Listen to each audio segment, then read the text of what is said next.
Howard Bender, a.k.a. Roto Buzz Guy, is here to help you get through Thursday on Getting Buzzed. And now, please welcome to the virtual stage, Mr. Howard Bender. Yeah, what is going on, everybody? Thank you so much for being here. Welcome to Getting Buzzed. I am Howard Bender. And, oh, baby, I appreciate you guys tuning in here for another fantastic episode. Super excited about everything that we got going on here today. Shout out to my producer, Adam Bernard, for always bringing the heat and always helping me out here, making this look good. If you're watching on that Fantasy Alarm YouTube page, you best be hitting that like and subscribe button. Come on. This is not your normal fantasy show. This is not your normal betting show. In fact, this isn't a fantasy show or a betting show. It's a sports talk show, right? And we have a little fun with it here. Sometimes you get a little salty, Howard, when I'm in a bad mood or something like that. It's sports talk with an edge. How about that? And then, of course, I love bringing in some spectacular guests and talk about that. Think about this, right? Listen, if Jimmy Fallon can do the late night talk show, why can't I do a midday sports talk show of that same ilk? So that's what we bring here to you for Getting Buzzed. Let me tell you, my guest today, I'm super stoked about this. I used to work with him at SiriusXM. I used to work at him back when Fantasy Alarm had a wonderful little company called Wager Alarm. He is fresh off of the MLB Winter Meetings in Nashville. He covers the Miami Marlins for the Miami Herald, and he's also on Sports Grid Radio, the host of Newswire. Look at him right there. Super handsome fella. My man, Craig Mish. He is one of the absolute best in the business. I love this man like I love more than I love my own brother. I'm not really a big fan of my brother, my Craig Mish. That's my brother. So how about that one right there? Mish is going to be joining us a little bit later. We got a really fun game for him. For those of you who might not know, Craig Mish, when we did when COVID hit and we were starting to do, some shows, trying to be creative with different shows, Craig Mish got into the collectibles world, and he loves doing pack rips. And listen, I'll tell you what, if you've ever seen Rip and Riff here on the Fantasy Alarm Network and the Better Sports Network, Adam Bernard, Jared Moore, I've seen John Impemba on the show as well. These guys do a great job. So in honor of Mish joining us here, Adam has helped create an amazing game called Pack and Whack. That's right. You might get the players' cards. Yeah, that's what it's going to look like right there. You might be opening up a pack of cards from one sport or another, and then you got to decide whose card do you keep, and then whoever's you keep, the others, careers get whacked. So you got to make it. It's a very tough choice here. Do I get the more expensive card, or do I save the careers of some unbelievable players? And we're going to do it from all across sports here, not just baseball, not just football. We're going to throw in some hoops. We're going to throw in a little hockey there as well. Lots to talk about here. So before Craig gets over here and we start talking to him, I'll shout out to the chat right there. Good afternoon, Rex Timotheus. Good afternoon, Hal. Happiness to you as well. We appreciate you guys tuning in here. I hope I can be as entertaining as you need me to be. And of course, listen, once Mish starts rolling in here and we start talking about the GM meetings and everything that he's doing over at Sports Grid Radio, you guys are going to know that you've got an amazing source of information just available to you if you just give him a follow at Craig Mish on the old Twitter or X machine. Let's talk about some stuff that's going on in sports right now. The GM winter meetings, like I said, those things wrapped up yesterday in Nashville, Monday, Tuesday, Wednesday. This was actually, it wasn't crazy, right? Everybody wants big, crazy things. Now, yes, the Yankees acquiring Juan Soto. I'm a Yankees fan. I love it. I love it beyond belief. I still think they need a lot of work to do. You need to replenish some of that pitching that you got rid of. The thing is, and I said this about the Texas Rangers last year, it wasn't that it was so great that they had Corey Seager and Marcus Semien atop that lineup. The real meat of it was in the 6th and the 7 hole when you had Josh Young and Jonah Heim, who were both producing at a high level. So one of the things that my Yankees are definitely going to need to look out for. Listen, I love Aaron Judge and I love Juan Soto. A lefty Juan Soto in Yankee Stadium. I mean, come on. That's ridiculous. Two high-powered, high OBP guys. I love that. You just need to spread some things out in that lineup, but fantastic move there. I'm super stoked about it. We'll see what the Yankees do the rest of the way. Speaking of which, Red Sox, Yankees making a trade. This has been, I just don't get it. I mean, I do get it. It doesn't matter who the teams are. Okay, fine. You want to trade Alex Verdugo inside the division, whatever. You obviously don't have high hopes for Alex Verdugo in the sense that you're willing to give him. I hear people say that he sucks in the clubhouse or whatever. It doesn't matter to me. Personality wise, somebody said this to me, when I was in a text chain with somebody. And when I said that Juan Soto was going to the Yankees, and they were like, yeah, isn't Juan Soto kind of a dick? So is Reggie Jackson. Reggie Jackson was a dick. My favorite ball player of all time, Thurman Munson, hated Reggie Jackson. I'm the straw that stirs the drink, all that stuff. Again, as long as you're winning, I don't really care. Yes, clubhouse chemistry does matter, but you know what? You can have a couple of superstars out there who few people like. Look at AJ Przinsky. Nobody liked that dude, and he's still managed a pretty successful Major League Baseball career. So, but the funny thing for me about the whole Mets and the Yankees trade is that, and I feel like we've talked about this here on the show, we're losing our identity right now with certain things happening. We're obviously, I don't even know. Like when the Red Sox beat the Yankees, what was that, 2004? Is that when that was? 2003, 2004? Like all of a sudden everything changed. And the Yankees and the Red Sox rivalry, it lost its luster.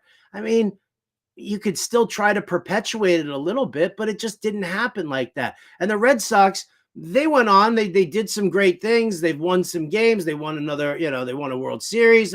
Okay. But, like that rivalry's kind of fizzled out for me. It's like the Cubs winning the World Series. They spend their whole lives being the lovable losers, and Cubs fans, the lovable losers. Now that you won a World Series, well, then where do you go from here? You're no longer the lovable losers. You've won a World Series in the modern era. So, I kind of feel like when we sit there and, people start, pissing and moaning about the Yankees making a trade with the Red Sox, it's just not the same as it was, back in the day. Red Sox, congratulations. You pulled yourself out of it, We're better off having our Yankees-Mets, rivalry going on in there. Now, we'll cover all of this when Craig gets here. We'll talk more about the GM meetings. I have a big question I want to ask him about the secrecy of Shohei Ohtani's free agency, because it's really it's a blown opportunity to market baseball better. We know that Shohei Ohtani, this guy could be the $500 million guy that everybody was expecting, right? Beyond Bryce Harper, beyond Juan Soto, beyond Fernando Tatis Jr. Shohei Ohtani has proven to be the best two-way player of all time. He's one of the best baseball players of all time. I know you can sit there and you can mix and match about different eras and things like that, dead ball era, juiced ball era, whatever the case may be. Shohei Ohtani has proven that he can do it all. So this is a total missed opportunity to be able to share in like the whole, where will Shohei Ohtani end up? Where will he be? And being able to get people hyped about it, get people amped up about it. I'm not really sure, I guess maybe Shohei Ohtani just doesn't want the media circus. Seems like a private guy. I don't really know. Craig Mish will be able to, enlighten us on that, but huge missed opportunity here for MLB. College football. Listen, I get it. You're hurt. You're sad. FSU, yeah. Is it the best team, overall who gets, the high ranking and gets to play for the playoffs, or is it the best team today? And that's really kind of where we were at. Alabama beating Georgia knocks Georgia from like number 1 to number 6. That makes no sense. FSU, They lose Travis, their starting QB. Then their number 2 QB, he goes down with a concussion. This team goes out there, they're winning it with defense, and they throw a third string QB into the ACC championship game against Louisville, and they won.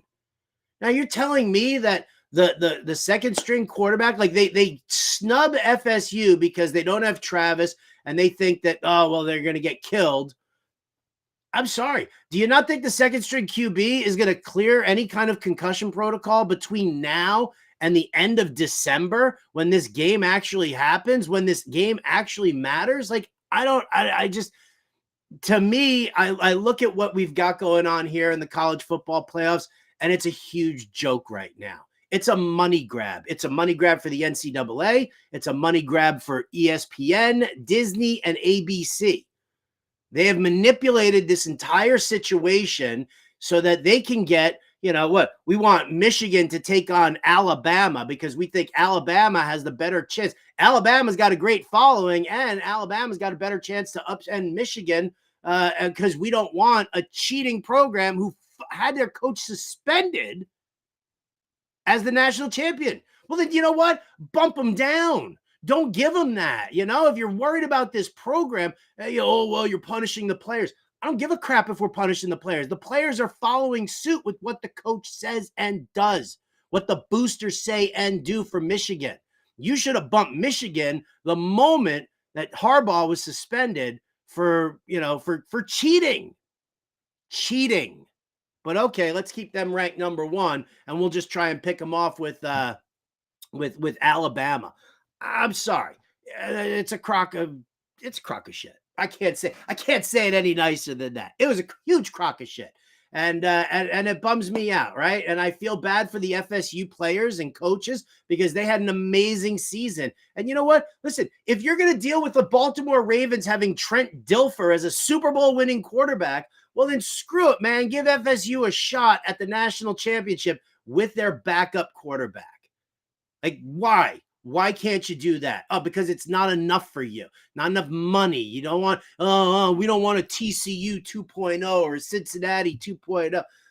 Dudes, it's garbage. To me, it's lame. It's completely lame. And, listen, I'm not even a college football guy, but I do have friends of mine who are definitely very into the college football. I've got one friend of mine whose daughter goes to Florida State. They're ridiculously up in arms. Now, I'm not going to sit here and get so overworked about it, but let's call a spade here, and let's talk about the fact that it is the almighty dollar that is driving this. Because what happens now? What happens now is that the college football people get to turn around and say, well, what happened in 2023 was terrible, and these teams got snubbed, and Georgia and FSU should have been in that college playoffs. So now this gives us perfect reason to do our 12-team college football playoff bracket that everybody's been pushing, which is going to do what? Going to put more money into the hands of the NCAA. It's going to put more money into ABC, Disney, ESPN. It's going to put more money into college programs. I mean, listen, whatever happened to going to college for a freaking education? Like, listen, if we want to, listen, I get that we're allowing players to now accept money for, the work that they do, the NFTs and all the other nonsense that goes along with that. But come on. We are just hammering this to the point where, it is just business and it is only money driven, and programs that are working as hard as they're working doesn't make a difference.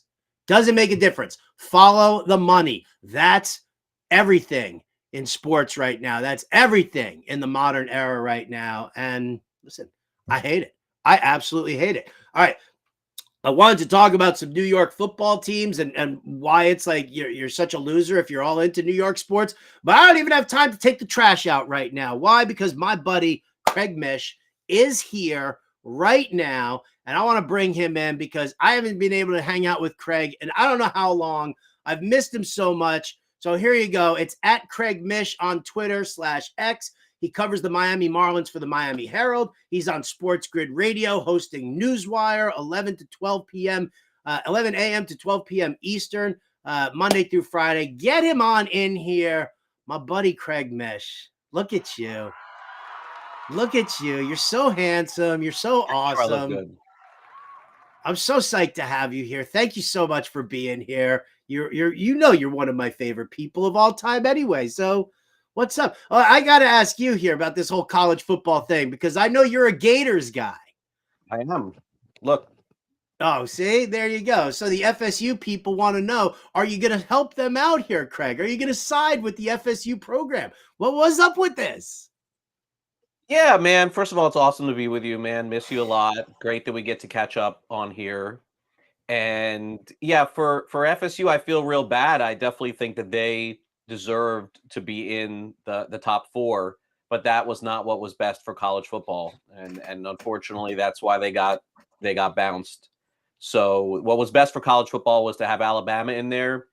Howard, these games you can't look without Jordan Travis, you can't have the possibility of people tuning out of this game in the second quarter or third quarter. There's just too much money at stake with advertising. Not really the ethical way to go about doing it. That would have been to put Florida State in it. But I understand what college football did. It's all about, as you've talked about, the money. It's all about making sure they get the premier matchup. It's arguably the most popular day of the year in college football, having those two games played in the semifinals before the championship game. I would argue it's probably better than sometimes the championship game. We've seen some blowouts in the past too. So it was best for college football, best for their decision, but it was not best for Florida State. There's no doubt about that. No doubt, no doubt. I love your backdrop there. Is that Jim Bowden's apartment complex right behind lives you? Right there. All right. There. Oh, there he is. Yeah.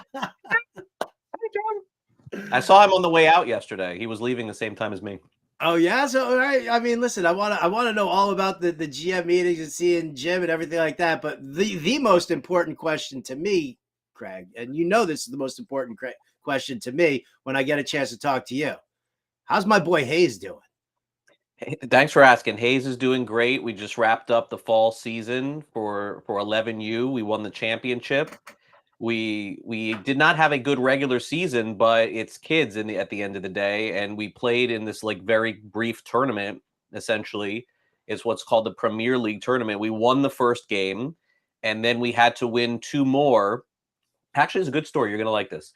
And then we had to win two more games to win the championship. So so in the end, we did win the championship and we gave out the awards. Hayes ended up winning the MVP of the team. It was really awesome experience. My boy, that's my boy. It was great. But you're gonna love the story as to how we got to the championship. Okay, so we play. I've told the story before, but you haven't seen it. We played a team in the morning, and in order to to advance the championship, we had to win that game, and then we play a team in the afternoon. So it's like a 9 a.m. and then we watch the next game between the two other teams. And then the winner of that plays in the championship. So we win the morning game. And then we get to the afternoon game. And who is there, and we're playing against some team in Fort Lauderdale. And who is one of the dads of the other team that's actually like doing the lineup? He's not the coach, but he's like doing the lineup and handing it, to our coach. It's Adam Gase. Adam Gase Adam Gase's son is playing on the other team. Let me do my eye thing. So he's super nice guy, incredibly nice. So he gives like the lineup to like our team as we're getting ready to play them. And then all of a sudden, Howard, there's like this long delay. Like we don't know what's going on. Like we're on the field, no other team is there. And we know we're supposed to play who we're supposed to play. We watched the previous game. And as it turned out, the team that lost protested the game, saying that the team that won brought in, as you would say, I guess, a ringer, a kid that wasn't supposed to play, wasn't supposed to be on the team. They protested. They won the protest. The kid was not supposed to play. Was it Danny Almonte?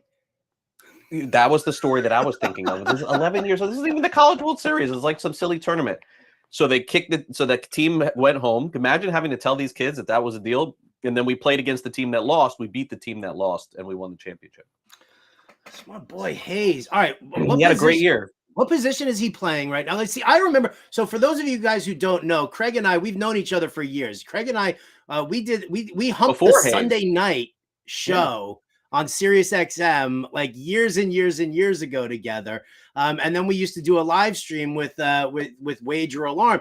And during that, like before we would actually, sit there, Hayes Craig's son would come and hang out in the room. We'd say You pop hi, in? see how he's doing. Mhm. And I love the kid. I love the kid like he's my own. So this makes me Thank you. so happy. Position, how'd he do in the championship? I need to know all of this. Yeah. So he, for the most part this season, his primary position was second base, but when the shortstop pitched, he played shortstop, and he also threw the most innings at pitcher, and also threw the most pitches for any pitcher on the team too.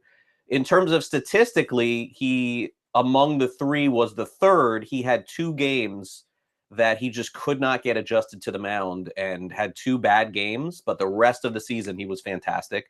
He pitched in the championship game.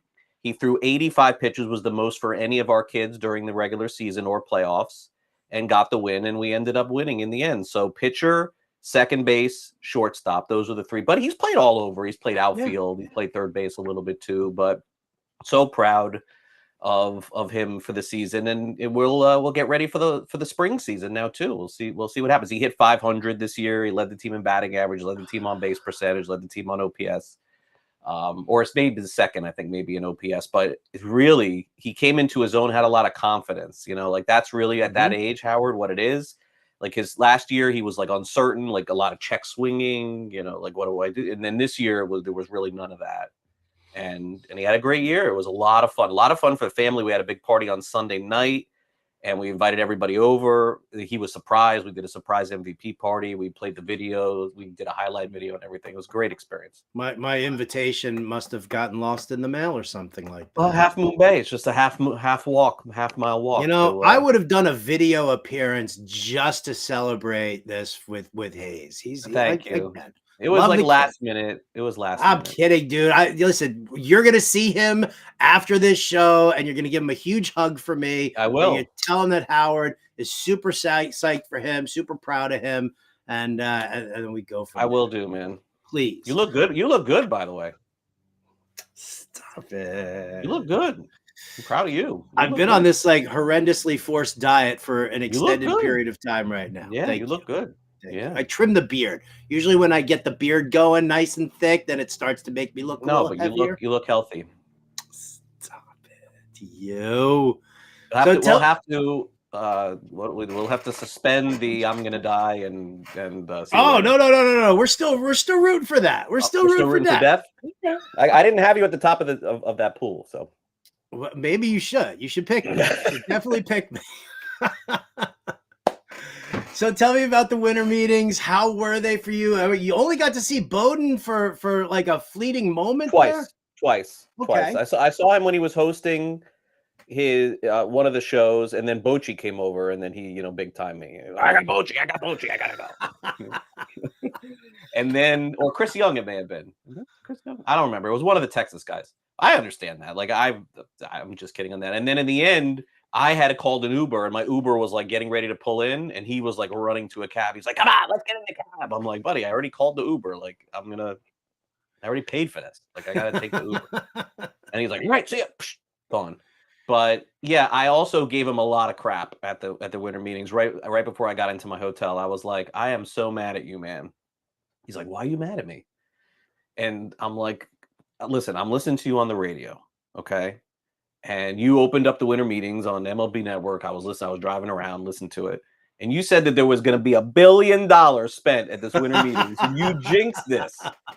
And he's like, and in Jim fashion, instead of like saying like laughing, he's like, "What do you mean? Choreo, 100 million. I'm like, "Get the bleep out of here." I'm like, "Wait, I'm talking about contract." He's like, I'm on the verge. He's like, "All I need is like 1 or 2 guys." I'm like, but he knew it was like in jest. It was funny. And then we talked about his kids and everything like that, and his son at Notre Dame.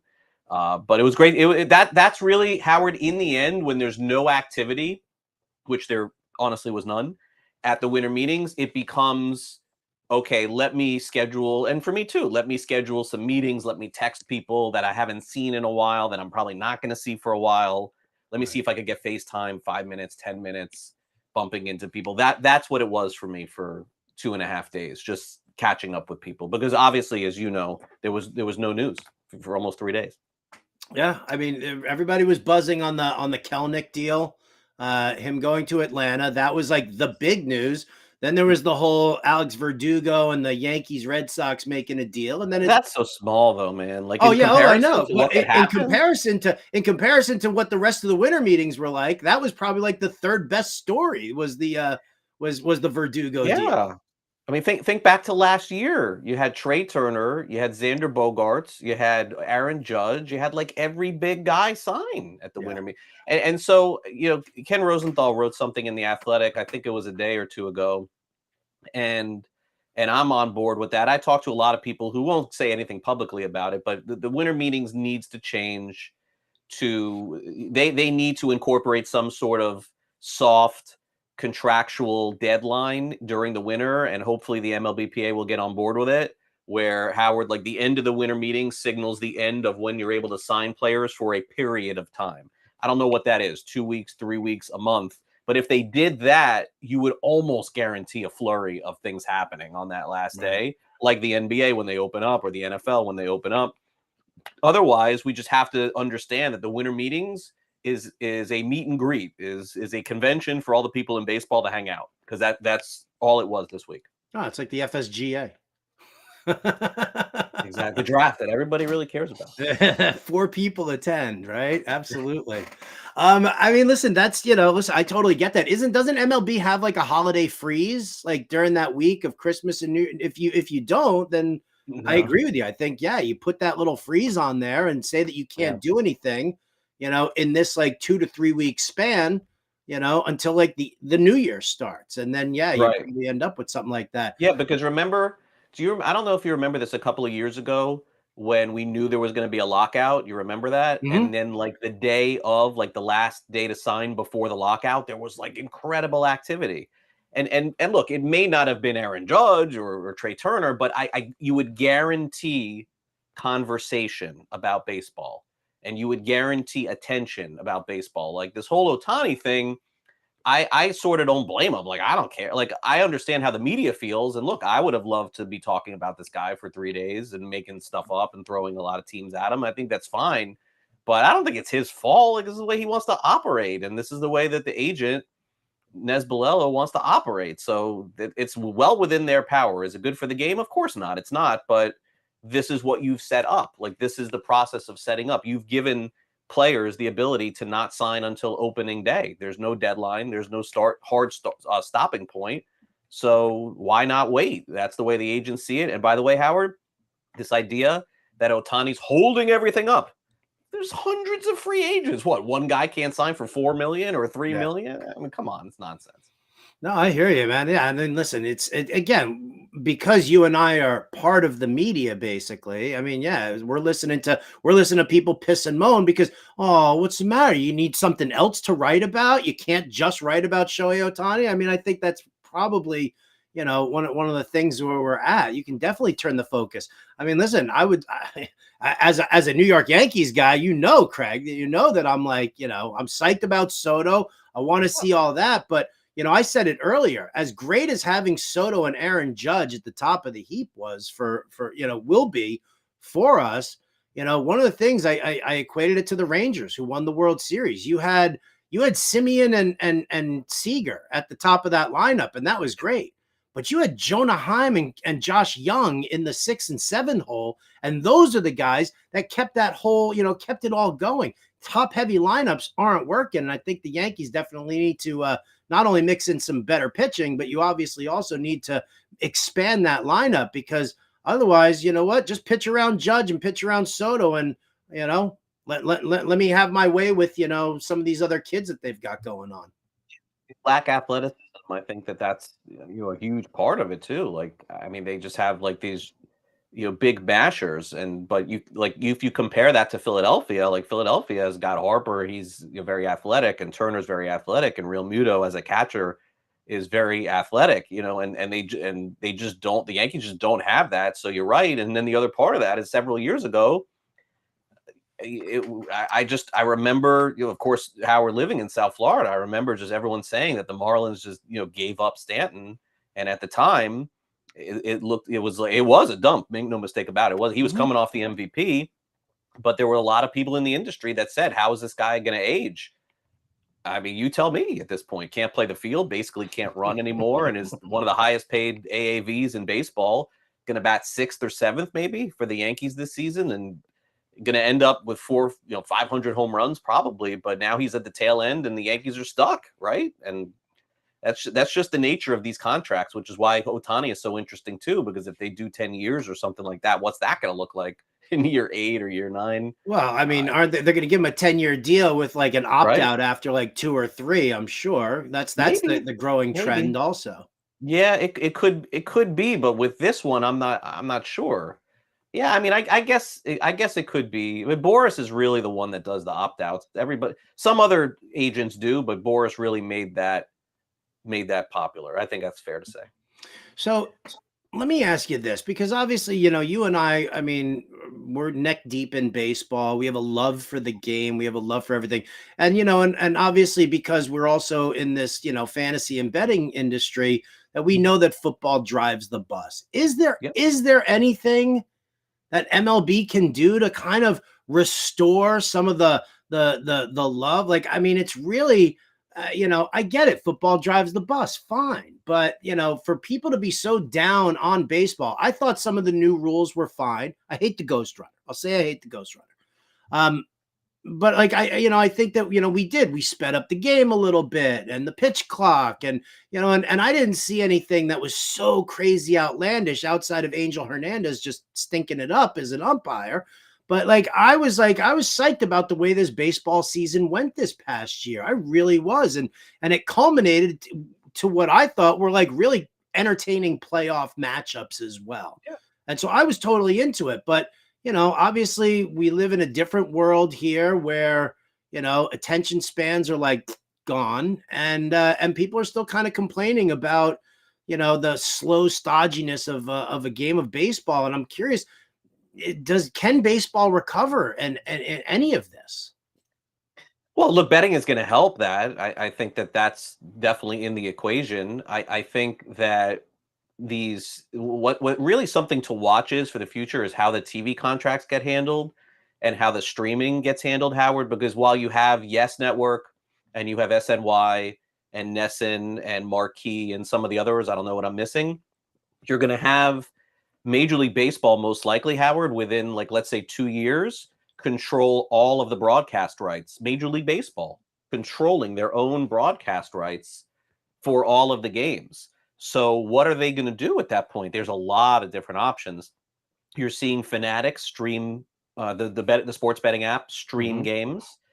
I think there's a lot of different combinations. To me, that's something to keep an eye on to at least garner more interest, make it easier for people to watch the games in that way. So we'll see how that pans out.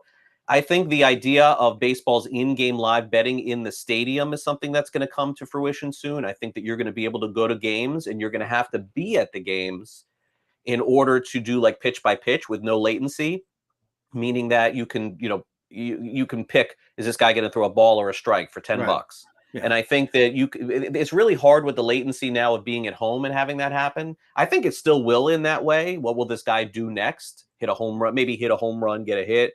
But because of just the broadcasting, it's just difficult to do it so quickly.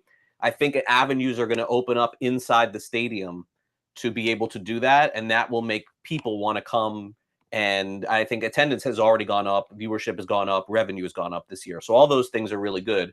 But to me, the two factors that we have to get figured out are the TV rights, how that's going to work, where the money's going to go, who's going to pay for it. Is the network going to stream the games now together? Or are they going to have it sponsored by betting apps? Are you going to be able to bet on the MLB app? I mean, these are all things I think that are possible. That's one.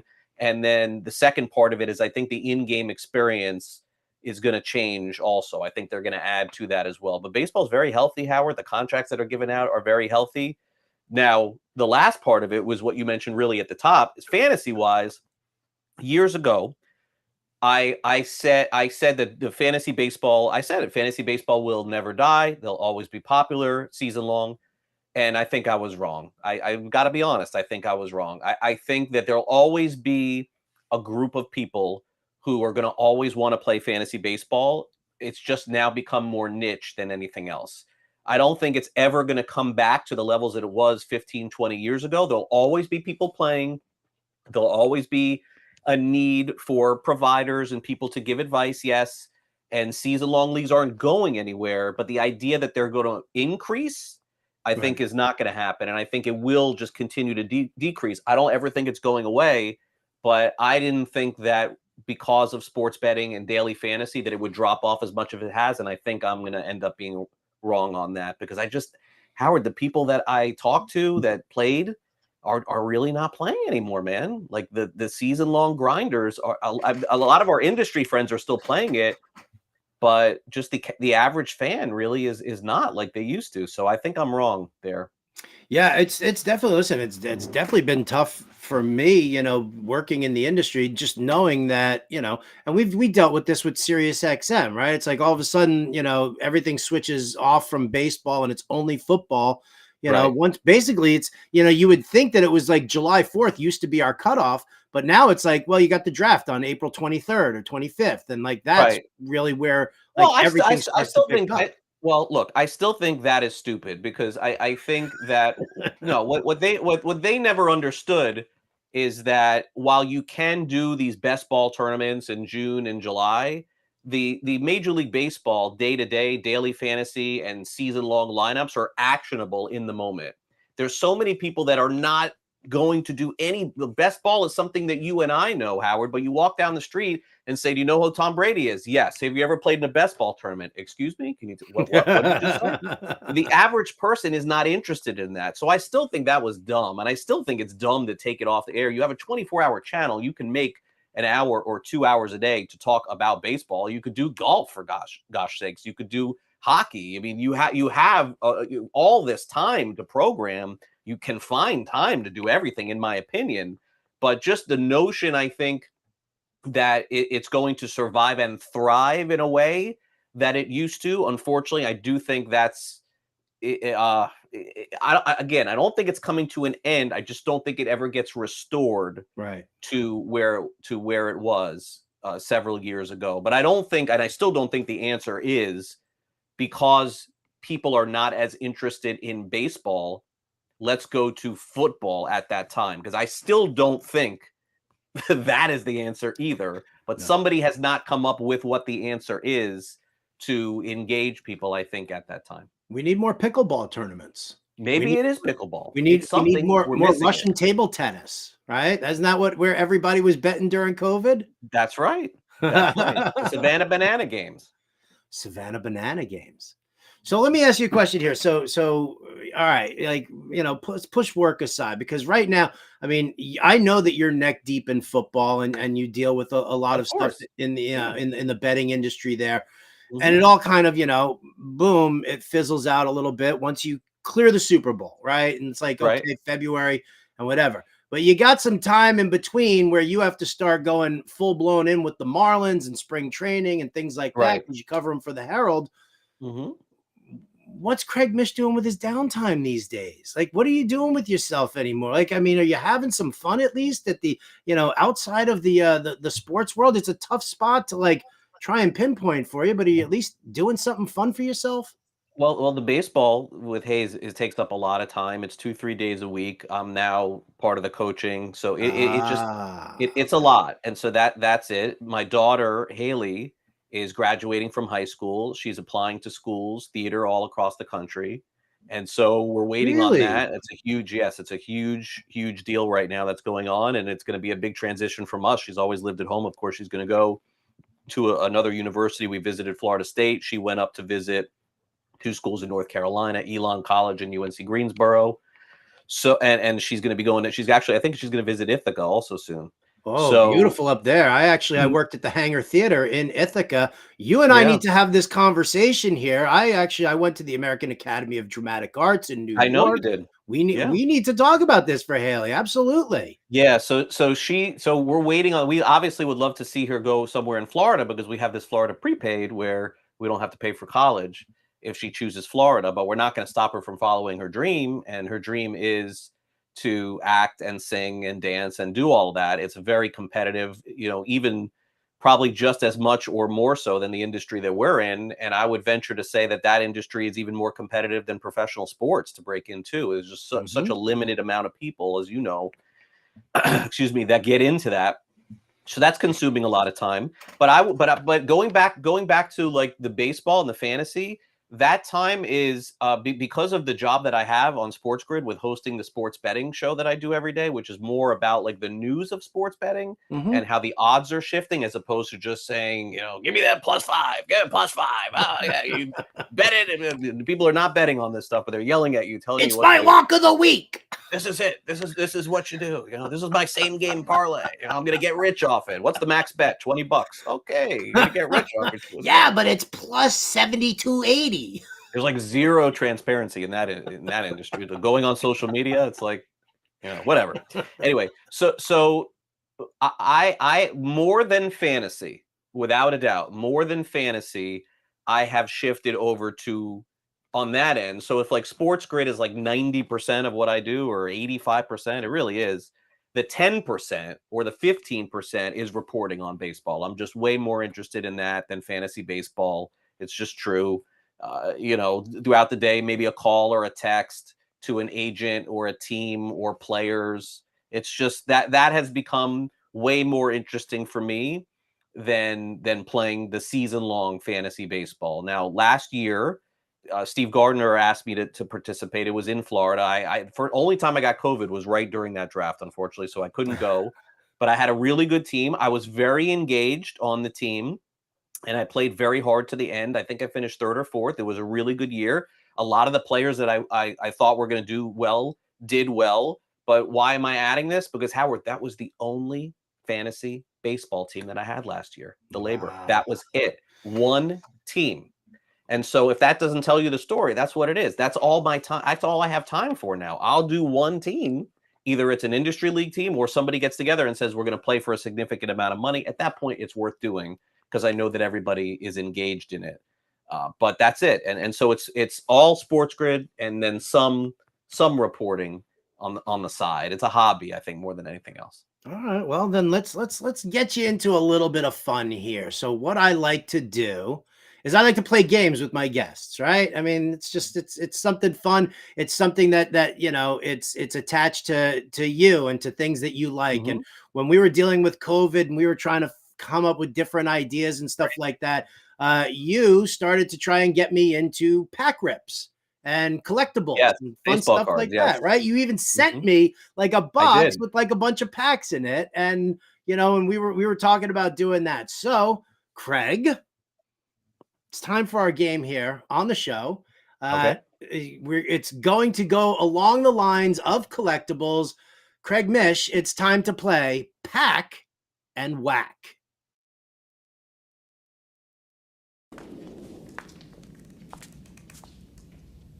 That's it. What do you mean? He's gone. He's gone.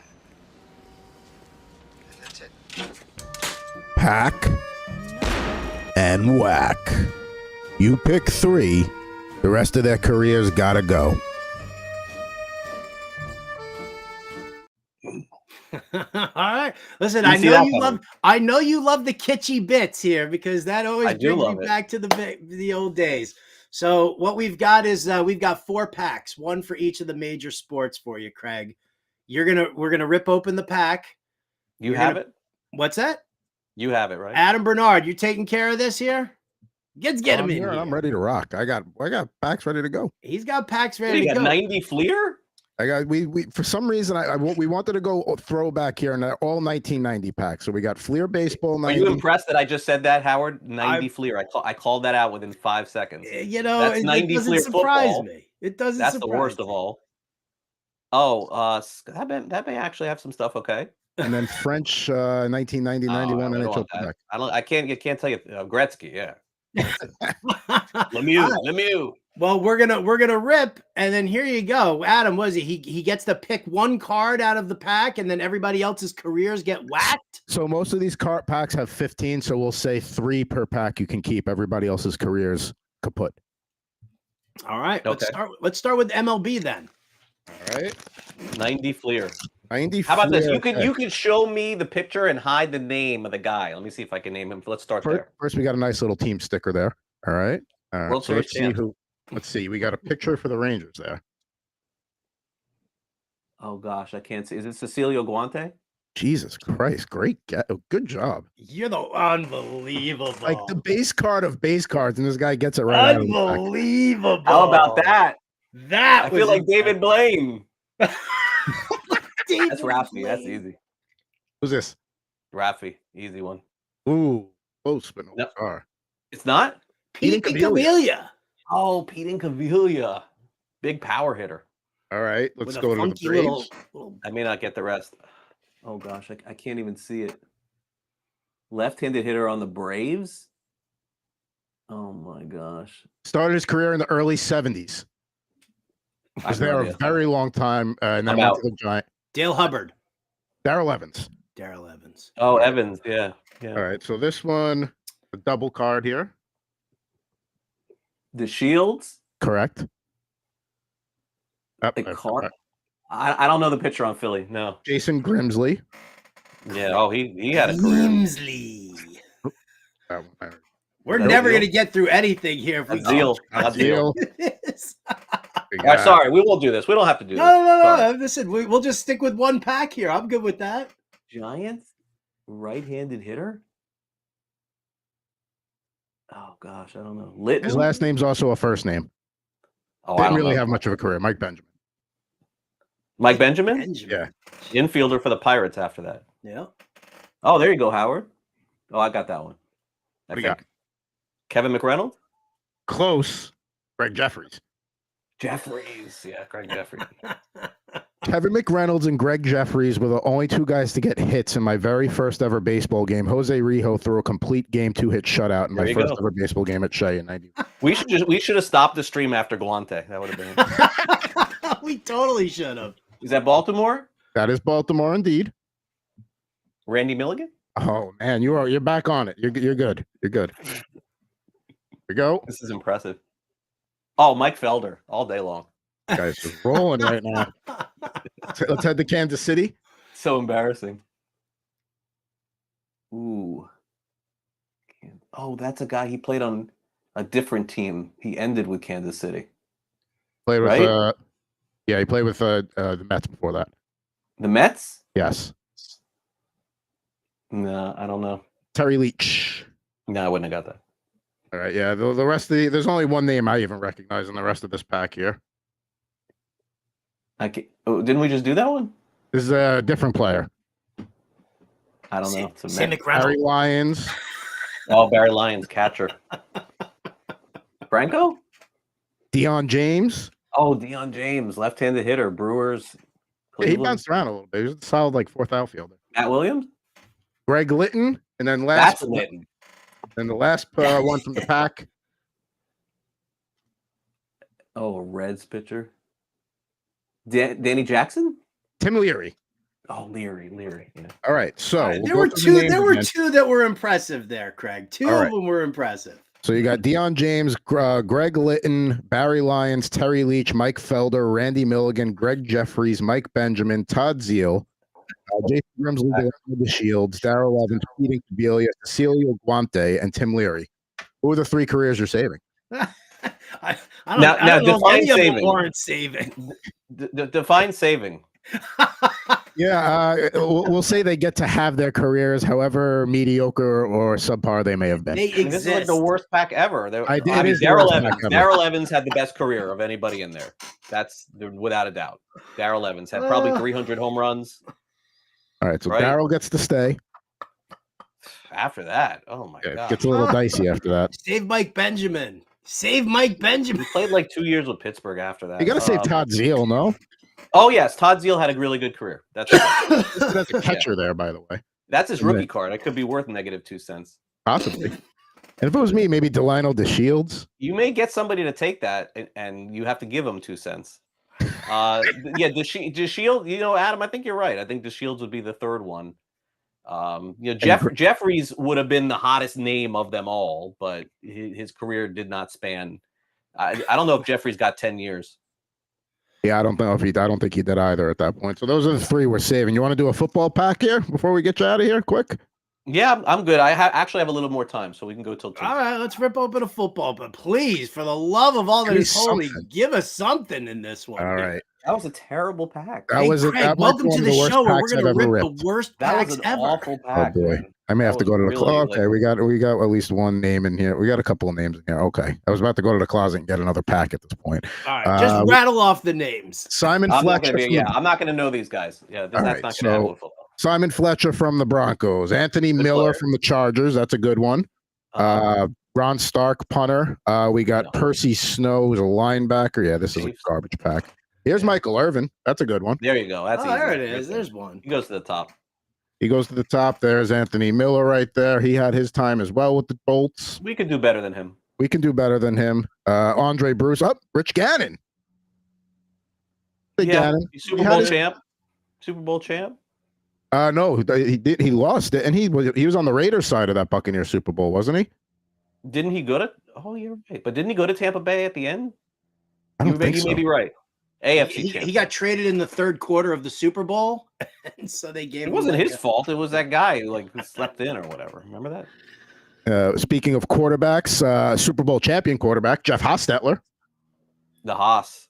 Yeah, but we've got Gannon ahead of him. Yeah, we definitely got Gannon ahead of him. David Little, Pete Mandley, and Brian. Wow, that was two terrible packs. What is worst going on? packs, dude? Yeah, so out of that one, I think it's Miller, Gannon, and Irvin. Irvin, yeah. Sorry, Jeff Hostetler. Sorry, Super Bowl 25. Never I happens. got no clue. So yeah, well, that's all right. We'll wrap that up here. Do the skybox. That was the best pack of them all. All right, let's do it. All See right, what here we go. We could do this quick. Craig's like, please give me something. That was the best pack. Here. That Skybox 90 was decent. Okay, so high budget show here, picking 90 Fleer, by the way. We got Uncle Cliff Robinson. He passed away recently. Yeah. Rest in peace. Yeah. Good player. Right. David Wingate was a good player in his day. Todd Lichty, Mitchell Wiggins, Ken Norman. Oh, here we got one. Dennis Rodman. There you go. Hall of Famer. Mm-hmm. Okay. Yeah. Good action shot there. Let's see. Tim Kempton, Tyrone Muggsy Bogues. Okay. Well, so far that's the second best. Okay. All right. Glenn Doc Rivers. He goes ahead of Muggsy Bogues. Go. Really? Ahead of Muggsy? Doc Let's Rivers. see. Who else do we got here? We got Dyron Nix. No. How about a little Thunder Dan Marley? Borderline third, fourth guy. Okay. How about Vlade Divac? No. No. I got another Hall of Famer for you here, Joe Dumars. Is he in the Hall of Fame? If he's not, he should be. Yeah, I put him in the top 3. He goes ahead of Muggsy Bogues, and he goes ahead of. Oh my god! All right, and one other guy here, the hot-handed Craig Elo. Well, good player, but not going to make our list. Yeah. All right, so Joe Dumars is a lock, I would say. Yes. Let's see here. Who else? Rodman. Rodman for sure, and then Doc Rivers. Doc Rivers ahead of Bogues. All right, there you go. So we at least closed somewhat strong. That wasn't bad. Wasn't bad. It wasn't great, but what are you gonna do? Craig, with me. Thank you so much for being here, man. Thanks so much for playing along. Give it a shout for everybody. Tell everybody where they find you right now and why they need to be paying attention. Well, that's up to them if they want to pay attention. But every day at 11 a.m. on Sports Grid, it is streaming free on everybody's phone, TV, tablet. You may say, TV, what are you talking about? You have a Samsung, you have a Vizio, you get all these free channels that you're just like, what is all this stuff? We're on there too. So it's very easy to find. And, I would say the website is sportsgrid.com, but data-wise, everyone is streaming more on the devices these days and everything like that. So 11 a.m. to 12 p.m. And then a fantasy show on the weekends on Sports Grid 2. And it's fantasy football until fantasy football ends. So 6 shows a week. That's what I'm doing. Well, if you ever need a guest, I'm here for you. Thank you. I'm here. We like you over there. Oh, thank you. I appreciate being liked over there. Love it. Love it. Say hi to the gang for me. Say hi to Hayes for me. We'll talk Haley and theater in the future. Yes, and of course, much love to you and the entire family over there, Craig. Thank you so much for being here, man. Of course. Happy holidays. Happy Hanukkah. Happy holidays. Happy Hanukkah. Craig Mish, everybody. Give him a follow at Craig Mish. Going to wrap up today with our final five. We're talking most inept franchises. We did football last week. We're going to do MLB this week in honor of Craig being here, and the winter meetings. Number 5, it's the Mets. They're terrible. And it doesn't matter how much money you want to throw at a team, at a player, it's just not working. So sorry, Mets fans, Steve Cohen just ain't going to be the answer for you guys over there. That team's a disaster. Number 4, it's the San Diego Padres. You guys spent so much money in the last couple of years trying to make it happen, and you just couldn't get over the hump. And it's terrible. And now you're trading everybody off because now you got to start all over. So tough break there, Pods. Number 3, we've got the Los Angeles Angels because they're just, you want to talk about an organization blowing it. Y'all should have made some deals last year. Get a little something for nothing because you just had Ohtani and you ain't getting them back. And it's just ruining your franchise right now. Artie Moreno, terrible. Coming in at number 2, it's the Oakland A's. A terrible franchise. It was a terrible stadium. It was just, there was a nightmare over there. And now you're moving to Las Vegas probably, and rightfully so. The fan base is overrated. You guys want to sit there and talk about, like, the stadium is half empty. No, it's more than half empty on the regular basis. You guys make the playoffs and then you got to take the tarps off. Then people start showing up. This franchise is terrible. The fans are terrible. The stadium is terrible. Bye-bye, Oakland A's. And then, of course, the number 1 worst franchise in all of baseball, it's the Pittsburgh Pirates. It's the Pittsburgh Pirates. Get rid of Ben Cherington, and maybe, just maybe, you guys will be able to do something over there. It's a horrible. I love this picture, by the way, the pic of Sid Bream sliding into home plate. All right, I love that because Sid Bream, former Pittsburgh Pirate, ruining it for the Pittsburgh Pirates in the 92 NLCS. So that's going to do it for us here on Getting Buzzed. Huge thanks to Adam Bernard for everything that he does and puts together here on the show, for breaking packs, even though those were the horrible packs, but we had a fun time doing it there. And a huge thank you to Craig Mish, my man. Give him a follow on Twitter at Craig Mish. His work is amazing. Listen to him on Sports Grid Radio as well. That's going to do it for us here on Getting Buzzed. Alarm Fantasy Football, that's coming up next. So appreciate you guys all tuning in here. I'm Howard Bender. Catch you next time.